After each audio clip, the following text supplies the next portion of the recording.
Hebreus 12, 1. Portanto, nós também, pois que estamos rodeados de uma grande nuvem de testemunhas, deixemos todo o embaraço e o pecado que tão perto nos rodeia e corramos com paciência a carreira que nos é proposta. Existe algumas outras versões para o mesmo texto, que fala assim, portanto, nós também, mais uma vez, estando rodeados por tão grande nuvem, livremo-nos de todo o peso que nos atrapalha e do pecado que nos envolve e corramos com perseverança a corrida que nos é proposta. São duas versões. E essa linguagem aí é uma linguagem de um corredor. Bem,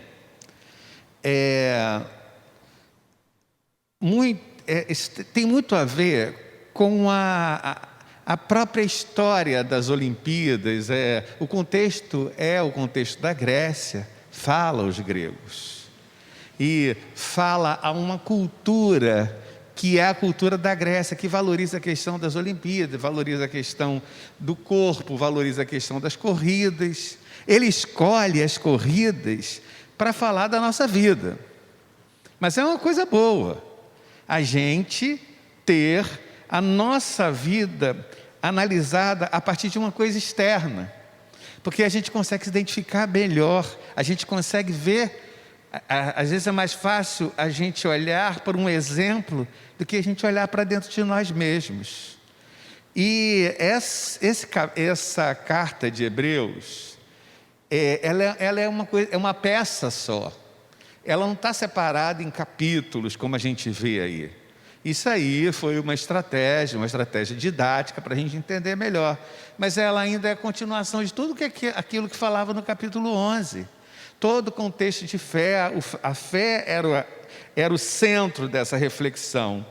Essas pessoas que são citadas, essa grande nuvem, testemunha, que está sendo citada, é um grupo de pessoas que lutaram, é um grupo de pessoas que se sacrificaram, é um grupo de pessoas que deu seu sangue pelo Evangelho, deu suor, deu suas lágrimas, deu seu sangue. O que ele está contando aí é de gente. Ele fala assim, gente, continua a correr, lembrando como se houvesse um grande conjunto de pessoas que de alguma maneira testemunham o que vocês estão vivendo. Não significa que ele está dizendo que essas pessoas estão vendo a gente. Não é isso que ele está dizendo. Mas ele está dizendo assim, tome essas pessoas por referência. Pessoas que lutaram, pessoas que tiveram as suas perdas, que apesar de terem as suas perdas, continuaram caminhando. Homens e mulheres que conseguiram entender a diferença entre o que é momentâneo e o que é definitivo. Eu acho que a gente, às vezes, sofre bastante, porque a gente não consegue diferenciar muito. Diferenciar o que é momentâneo. A gente trata a vida como se a vida fosse um pedaço constante, como se aquele pedaço determinasse toda a fatia da nossa vida. Às vezes a gente está passando problema, a gente está passando problema no trabalho e a gente entende que, como é que está o trabalho? Horrível. Não é que o trabalho está horrível, aquele trecho, aquela sessão, aquele período. Como é que está no casamento? Meu casamento é uma coisa horrível. Não, a gente tem que entender que aquele momento, aquela sessão, ela é momentânea. Ele pega para explicar para a gente, para que a gente consiga olhar além. Mas só consegue olhar além quem consegue enxergar com olhos de fé. E para ter uma vida melhor, para conseguir enfrentar melhor a vida, é preciso que a gente aprenda uma palavra, e a palavra está aí nesse texto, desembaraçando. Não sei se vocês já viram, havia um projeto, eu nem sei se existe ainda mais, desenvolvido com apoio da Petrobras, e o nome do projeto era Projeto Tamar. O Projeto Tamar cuidava dos costões, cuidava das tartarugas, e muitas vezes eu vi filmes e fotografias de tartarugas que morreram embaraçadas por resto de rede de peixe, aquelas redes de pescaria, e elas morreram embaraçadas por aquilo. É uma imagem que a gente consegue olhar e até se apieda, mas pior quando é a gente nesse lugar. Pior quando a gente tem a sensação de que a vida está embaraçada. E a nossa oração é: Pai, desembarace, me ajuda na minha vida. Desembarace esse momento.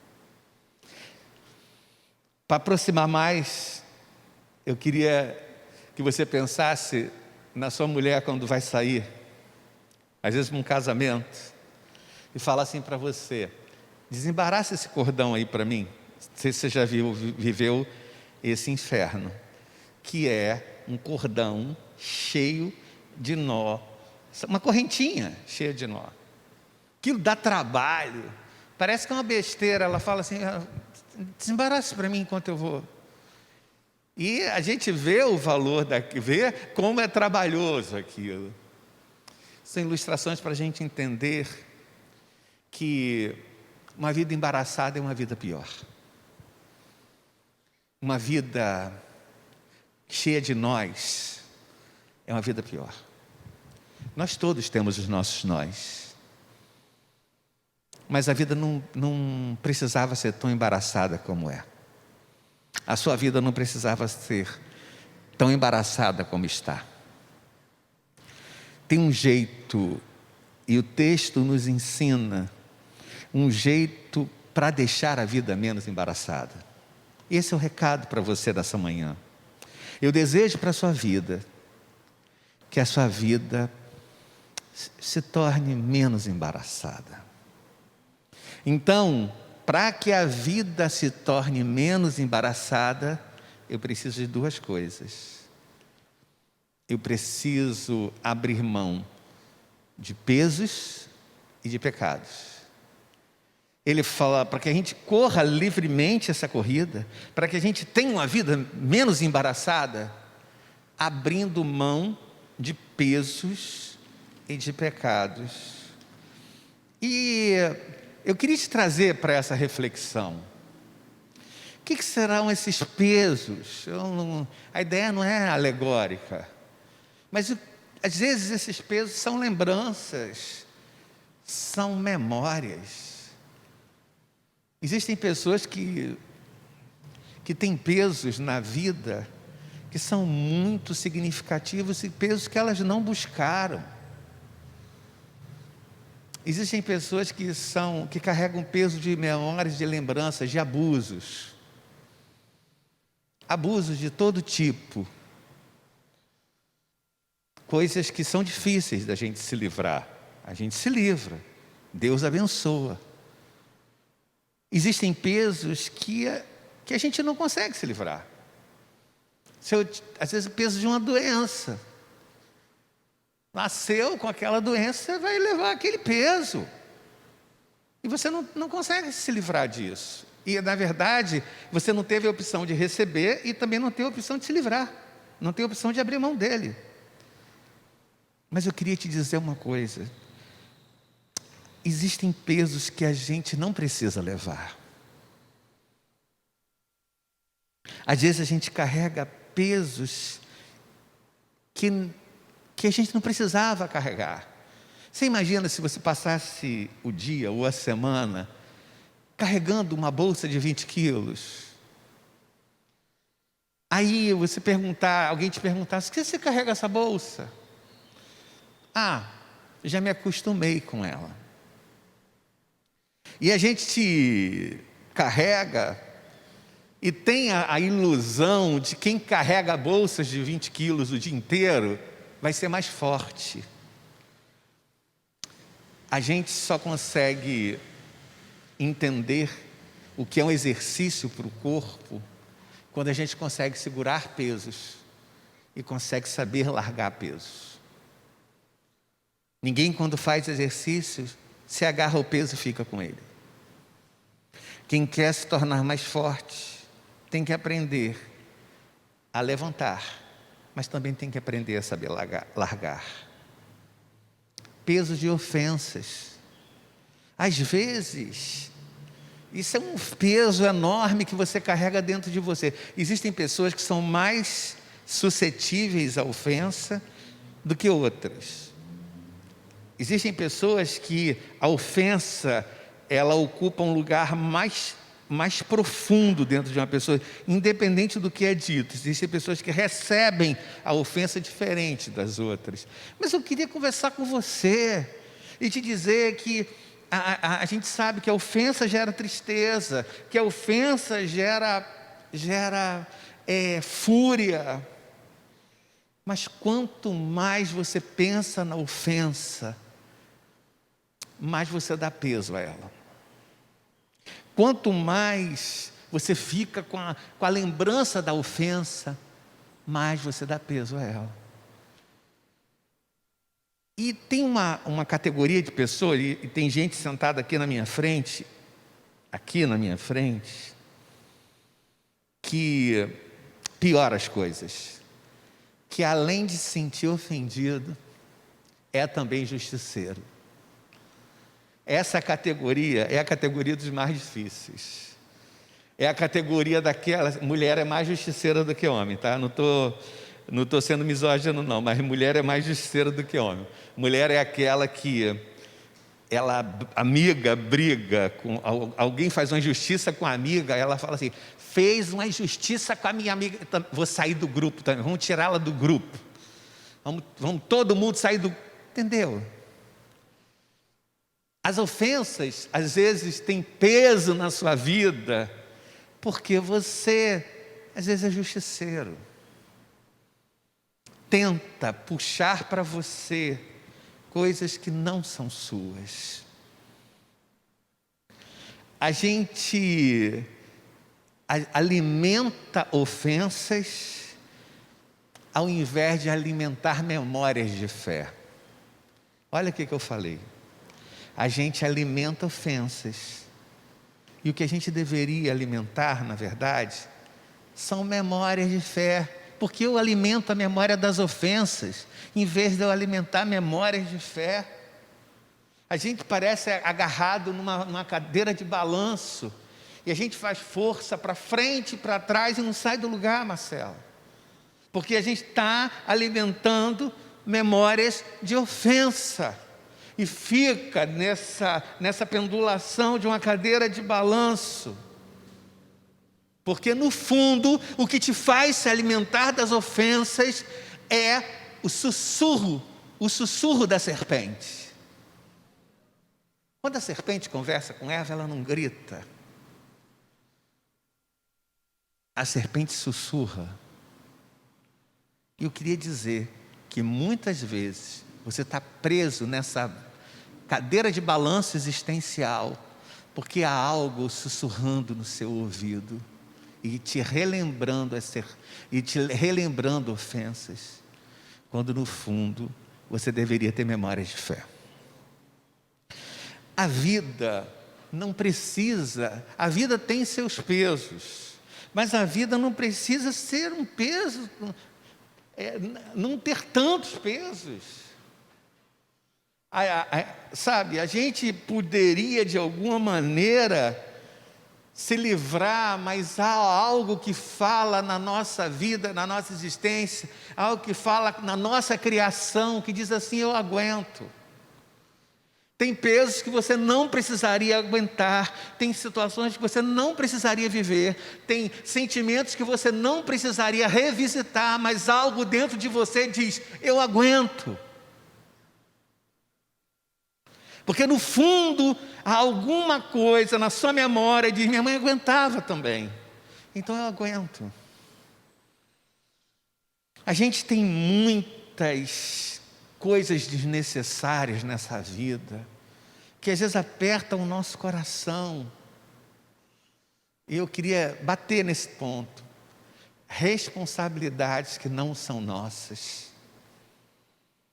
Gente que tem a vida embaraçada, é gente que puxa para si responsabilidades que não são nossas.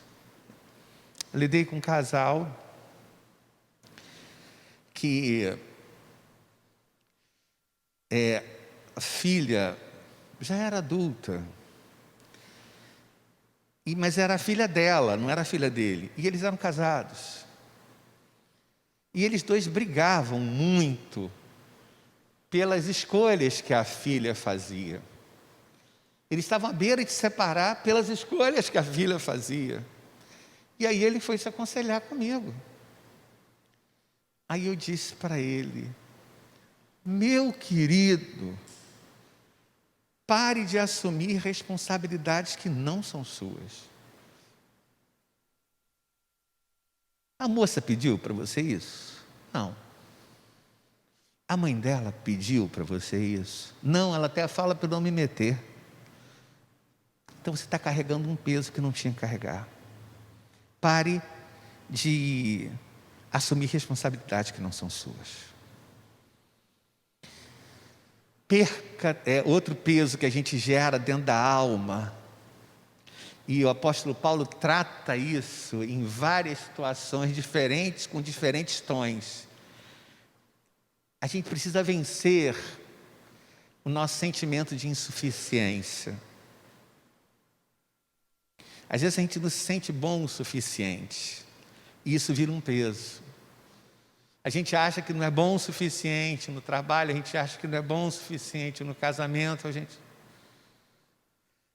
E o mercado de trabalho trouxe para a gente outro peso da suficiência, que chama-se síndrome do impostor. A síndrome do impostor é aquela sensação que em algum momento as pessoas vão descobrir que você não é isso tudo. A sensação de que que as pessoas vão descobrir que você é uma fraude no trabalho, que você não é talentoso assim, que você nem conhece tanto, que você não tem essa competência toda. Então a gente vive numa tensão de ser descoberto, porque a gente carrega a síndrome do impostor. Isso é um peso enorme, porque todo mundo tem as suas falhas, todo mundo tem as suas dificuldades, mas são coisas trazidas pela sua família, são coisas que foram colocadas na sua cabeça, que de alguma maneira te fizeram acreditar que você é um impostor. Outro peso é gente que é resistente à mudança. Carrega pesos desnecessários porque tem dificuldade de aceitar a mudança, dificuldade de aceitar que as coisas mudaram, dificuldade de aceitar que os cenários são novos. Gente que reage mal, que briga porque tem dificuldade de aceitar mudanças e puxa peso para si. Sabe? Mas o texto fala que a gente precisa se desembaraçar de pesos de pecados. Qual será a diferença? Como é que eu descubro essa diferença entre peso e pecado?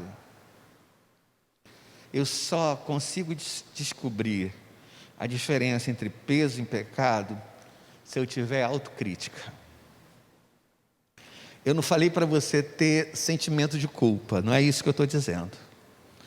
Mas eu preciso de ter autocrítica, ter essa capacidade de olhar para o espelho e puxar a minha própria orelha. Ter essa capacidade de avaliar qual é a minha parcela, porque as coisas estão andando tão errado, porque eu estrago tantas coisas, porque eu dei errado no primeiro trabalho, eu caminhei errado no segundo trabalho, eu caminhei errado no terceiro trabalho. eu caminhei errado no primeiro relacionamento, no segundo relacionamento, no terceiro relacionamento. Será que todos estão errados? Será que todos, o tempo todo, estão errados? O que faz a gente ter a vida embaraçada, essa incapacidade que a gente tem de olhar-se no espelho, essa incapacidade de ter autocrítica. E pecado, pastor? Pecado, vocês sabem o que é pecado. A gente passou a vida toda explicando o que é pecado, errar o alvo, a gente passou esse tempo todo. Pecado é a capacidade de tratar como normal aquilo que você sabe que não é. Pastor, o que é pecado? Pecado é a capacidade de tratar como normal aquilo que você sabe que não é. É a capacidade de relativizar as coisas que a gente sabe que vai virar problema para a gente e para a nossa família. Essa capacidade que a gente tem de relativizar as coisas que vão trazer problemas para nós e para a nossa família, isso é pecado. Nem sempre relativizar as coisas é ruim. Que às vezes você está se martirizando por uma questão e alguém fala assim, calma, relativize isso. Às vezes relativizar as coisas às vezes nos mantém vivos. Mas o problema é quando a gente relativiza coisas que não deveria relativizar. É a capacidade que a gente tem de tornar aceitável o que é inaceitável dentro de nós. É a capacidade de colocarmos num canto e montarmos um discurso para aceitar o que é inaceitável. E isso é pecado. Às vezes o pecado acontece para a gente aliviar o peso. Agora eu juntei as duas coisas, vocês viram? Às vezes o pecado se instala com o objetivo da gente aliviar o peso. Porque a vida é pesada e a gente termina aliviando o peso na bebida, aliviando o peso no cigarro, aliviando o peso na droga, aliviando o peso no sexo ilícito. Coisas que a gente usa para aliviar o peso, que a gente diz para a gente mesmo que a gente não é super-homem, a gente precisa aliviar o peso. Então, nesse momento, o pecado, ele entra como uma chave para aliviar o peso. O que é absolutamente ruim para você. Isso vai embaraçar a sua vida. Correr, irmãos, nessa vida já é difícil. Correr embaraçado é mais difícil ainda. Às vezes, nós somos autores dos nossos próprios infernos. Preste atenção no que eu disse. Às vezes, nós somos autores dos nossos próprios infernos. Você que diz que está vivendo perseguição no trabalho, não está não. Às vezes, nós somos autores do nosso próprio inferno. Eu acho lindo quando o autor de Hebreus, que a gente não sabe que se é Paulo, provavelmente não seja, como eu falei no início, fala dessas testemunhas, gente que enfrentou a luta do jeito que deveria enfrentar, gente que enfrentou a luta e continua vivendo. Olha ao seu redor e veja testemunhas, veja essas pessoas que lutaram. Na verdade, há um binômio aí interessante, o convite de olhar para testemunhos que estão no céu, pessoas que lutaram e venceram. Hebreus 11 conta dessas pessoas, pessoas que enfrentaram a vida que o mundo não foi digno delas. Pessoas que deram a sua vida, que foram à frente dos canhões, pessoas que tiveram a sua vida invadida pelas convicções que traziam no coração. Essas pessoas nos inspiram. Essas testemunhas, além de estarem no céu, elas estão entre nós. A gente está cercado de gente que a gente olha e vê assim, interessante como ele lida com a vida. Interessante que ele pensa como Jesus pensaria em determinada situação. Quantos não já encontraram nessa vida gente que inspira, testemunhas? Mas o que me entristece é quando a gente escolhe para olhar para as pessoas que não têm o perfil para serem olhadas.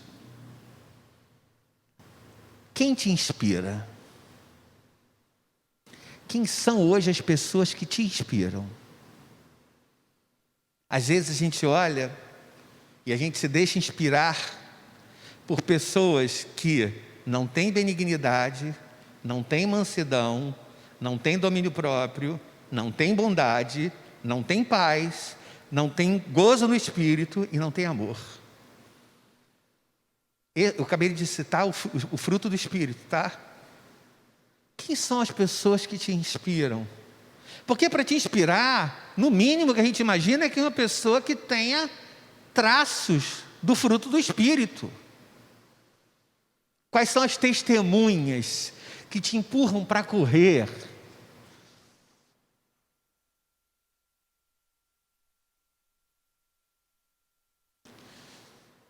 Existem jornadas, irmãos, que a gente só pode vencer se a gente se desembaraçar. E a melhor tesoura para desembaraçar é a fé. A melhor tesoura, a tesoura que vai me ajudar a me livrar dos pesos exteriores e dos pesos interiores, é a fé. Porque hoje, eu não sei o que te prende mais. Se são pesos exteriores ou se são pesos interiores. Pesos são liberados quando a gente entrega para Jesus e diz: isso não me pertence. Igual criança pequena que fala assim: vou contar para o meu pai. Quando ela conta para o pai, a sensação que tem que o problema já é com o pai. Existem sofrimentos, existem memórias, que é o único jeito que você tem de se livrar dela é dizer assim: vou contar para o meu pai.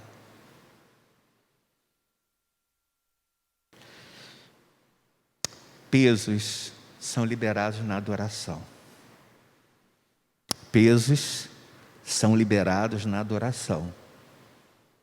Por isso que o seu lugar, quando você acordar de manhã e lembrar que você tem que ir para a igreja, você tem que lembrar que você participa da liberação do peso de alguma pessoa.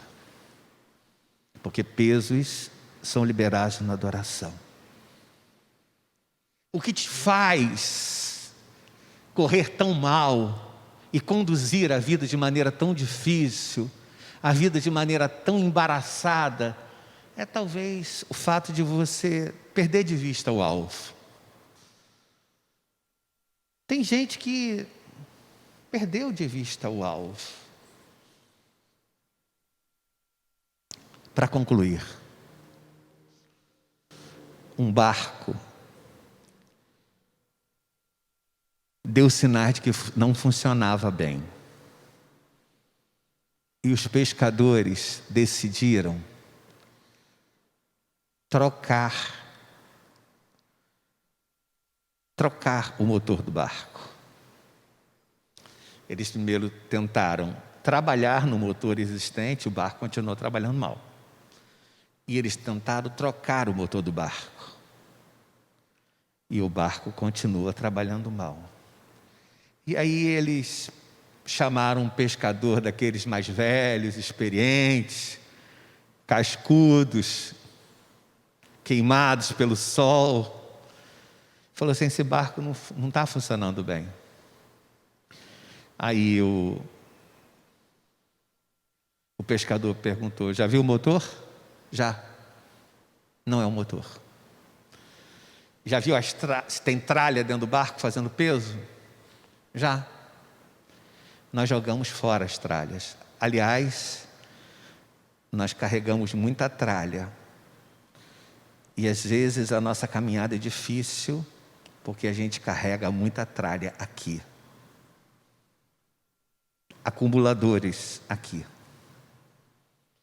Já viram, então, se tem alguma tranqueira, um monte de coisa dentro do barco que não precisava estar? Já vimos. Mas não é isso, não. Aí o pescador mandou tirar o barco de dentro d'água. Aí eles se entreolharam, né? Mas vamos dar crédito pro cara. Quando eles puxaram o barco, embaixo do barco tinha um monte de coisas grudadas. Não são só cracas, não. A gente sabe que, a gente conhece o que é craca aqui. Elas vão se juntando ali, são vários organismos colonizados ali, elas se juntam. Mas havia muita coisa grudada no casco daquele barco. Aí ele falou assim: pega as espátulas. Aí os pescadores foram, pegaram. Raspa tudo e vê se o barco não vai andar melhor. E eles rasparam aquilo tudo e o barco andou melhor. Qual é o recado para você que quer ter a vida mais desembaraçada? Tem muita coisa que grudou em você que não deveria ter grudado. Tem muita coisa que grudou em você que não deveria ter grudado. A vida já é difícil, a vida já é pesada, e muita coisa você deixou que grudasse em você, você permitiu que grudasse em você. Tem muita coisa que está grudada em você que não serve para nada. Tem muito peso que grudou em você que não serve para nada. Tem muita lembrança, tem muita palavra que você tem necessidade de colecionar. Você é um colecionador de palavras. Você fica lembrando, porque na verdade você não é outra coisa senão um colecionador de palavras. Coisas que grudaram em você, que fez com que o seu barco não tivesse bom desempenho. Coisas que grudaram em você, episódios que grudaram em você, pessoas que grudaram em você, falas que grudaram em você, que não deviam grudar. Elas grudaram e o seu barco hoje pesa e não se desloca como deveria se deslocar. Qual é o convite do Senhor Jesus Cristo para a nossa vida? Desembaraçando-se de todo peso e todo pecado. O tempo é esse. O tempo é... A vida já é pesada, mas a gente não devia dar uma força para que ela ficasse mais pesada. Cá para nós, para você que tem achado que a vida está pesada, quero te contar um segredinho. Você tem ajudado muito. Você tem ajudado muito a vida a ser mais pesada. Abra mão dos pesos. Abra mão dos pecados. Procure pessoas que te inspirem. Lembre de pessoas que te inspiraram. E não perca o olhar do alvo. Porque essa corrida é difícil. Mas cá para nós, vale a pena. Palavra do Senhor para a sua vida, para o seu domingo e para o alívio do seu coração. Deus te abençoe.